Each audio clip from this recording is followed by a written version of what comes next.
ನಮ್ಮನ್ನೆಲ್ಲರನ್ನು ಉದ್ದೇಶಿಸಿ ಮಾತಾಡ್ತಾರೆ. ಭಗೀರಥಿ ಅಕ್ಕ ಅವರ ಈಗ ಮಾತಾಡಲ್ಲ ಅಂತ ಆಮೇಲೆ ಮಾತಾಡ್ತಾರೆ. ದಯವಿಟ್ಟು ಸಂಪಂಗಿ ಅವರು ನಿಮ್ ಪಕ್ಕದಲ್ಲಿ ನಿಂತಿರೋರ್ನ ದಯವಿಟ್ಟು ಕೆಳಗೆ ಕೇಳಿಸ್ಬಿಡಿ. ಭಾರತ್ ಮಾತಾ ಕಿ, ಭಾರತೀಯ ಜನತಾ ಪಾರ್ಟಿ ಕಿ, ದುಷ್ಟ ಕಾಂಗ್ರೆಸ್ ಸರ್ಕಾರಕ್ಕೆ ಅಧಿಕಾರ, ಭ್ರಷ್ಟ ಕಾಂಗ್ರೆಸ್ ಸರ್ಕಾರಕ್ಕೆ ಘೋಷಣೆಯಲ್ಲಿ ಅತ್ಯಂತ ಖಡಕ್ ಆಗಿ ಹೇಳ್ತಕ್ಕಂಥ ವಾಮನಮೂರ್ತಿ ರವಿ ಅವರು ಮಾತಾಡ್ತಾರೆ. ಅಪ್ಪ ನೀವು ಕೆಳಗೆ ಒಂದ್ ನಿಮಿಷ ತನಿಖೆ ಮಾಡಿಸಿ, ಒಂದ್ ನಿಮಿಷ ನೀಲಿ ಶರ್ಟ್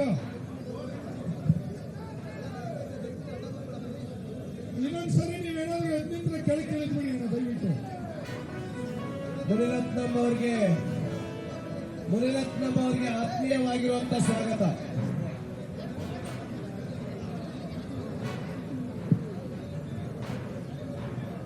ಒಂದ್ಸರಿ ಎಲ್ಲ ಆ ಕಡೆ ಬನ್ನಿ. ರೈತ ಮಾತಾಕಿ ಆತ್ಮೀಯರೇ,